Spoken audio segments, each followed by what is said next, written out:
The reason why I'm supporting for John McCain for 2008, first of all, John McCain, to me, we've had a long history because I've gone back to my days in the 60s and 70s, late 60s, 70s, when I was part of the other side. I was a fellow who was caught up in the hysteria of the anti-war movement. I know exactly how that happens. I know we're seeing some of the remnants of that today, right outside this building here at the RNC, and I made a change in my life. I regret, my participation at that time, and I regret a lot of things about the '60s, guys. The '60s gave us no great, legacy. There was a great destruction in the '60s. And it's understandable. We had traumas in the '60s. We had a president who was assassinated. Then everybody jumped on the bandwagon. People all of a sudden, after this assassination, imagine this. After the assassination of John Kennedy, the first response from many quarters was, there must have been a cover-up. The government must have done it. Who killed John Kennedy? John Kennedy was killed by a Russian operative. It was a Cold War assassination, and we turned against ourselves. Many things erupted from that time. I remember exactly the moment when Kennedy was killed. Everybody at that time probably remembers. I remember exactly where I was in New York City, walking toward a subway, and somebody screamed, somebody spreading the word, and what happened? Grabbing each other, people crying. Our president's killed. Our president was killed? And the first thing I did, my wife at that time was in California. I called her up, And anyway, we were all in trauma at that time, you can imagine. And then, not only that, then we had two other assassinations in the same time period. A couple of years later, 1968, Martin Luther King and Bobby Kennedy stood up and talked about that so movingly. And he was in shock. And here's the only guy who could have spoken up at that time to make some sense of it. Was a man who had his brother killed, and then he was killed. And who was Bobby Kennedy killed by? Bobby Kennedy was killed by a Palestinian. And they just made a movie about Bobby Kennedy's death and saying it was a civil rights murder. It was not. It was the first terrorist act in this country. And so anyway, there's a lot of stuff, the distortion that happened in the '60s, guys, that you don't know about because you weren't there. I was there. And that's one of the things about being older. Sometimes when you're older, you have a little bit more perspective on things because, as there used to be a comedian who says, he was there. I was there. And I can tell you what it was. And what was the anti-war movement? It was a Marxist movement in this country. And who were we fighting? In Vietnam, communists. And Ho Chi Minh said, we will not win this war with guns and with bullets and explosions.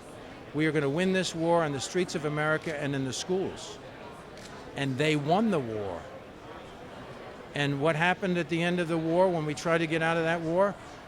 We pulled ourselves out, and the North came down, the communists came down, and slaughtered 2.5 million people. That's what happened. And that's what the left doesn't want to tell you, doesn't want to acknowledge. It was a horrific act, and yet the left walked away thinking it was a victory. There's no victory. And now we're facing the same thing. You walk out in the streets here, and you see these people there. They don't know what the heck they're talking about. I tell you, these people don't know what they're doing. They're out there, against the war, against the war, against the war. There's a reason for this war. We all know, anybody wants to look at the build-up to this war, what Saddam Hussein continuously for 13 years violated every regulation for 13 years.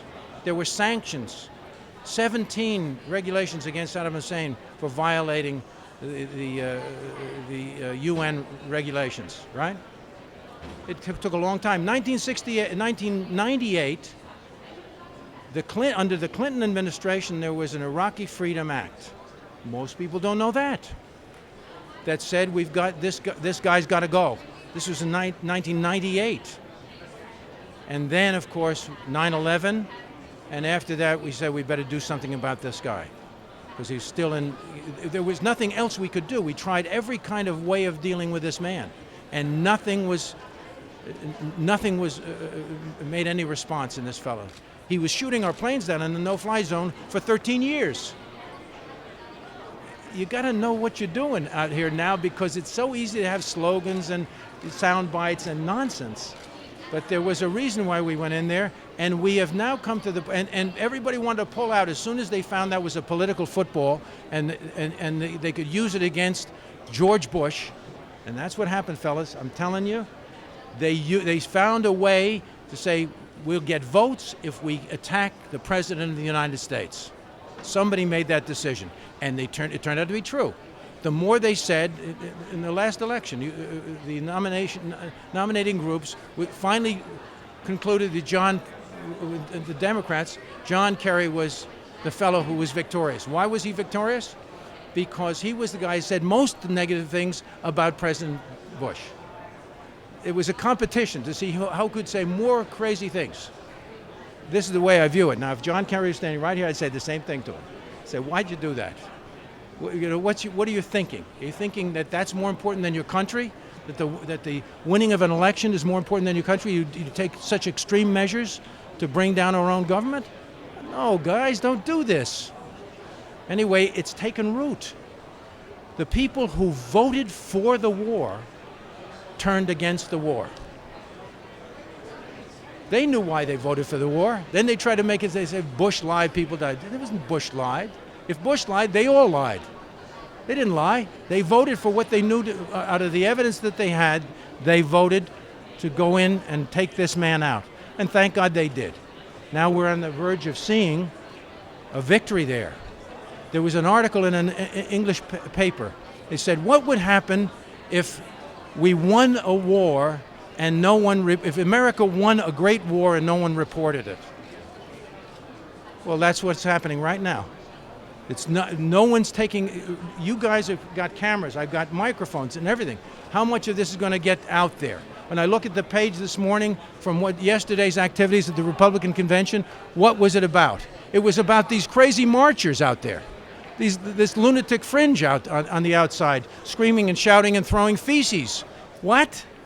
That's what you put on the front page? What about the effort to save people on the other side of the country? What about our focus and prayers toward them? Isn't that important?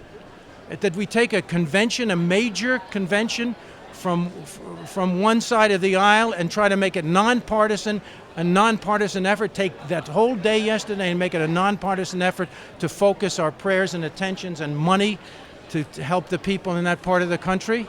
Isn't that worth putting on the front page? What's going on here? Let's get our priorities straight.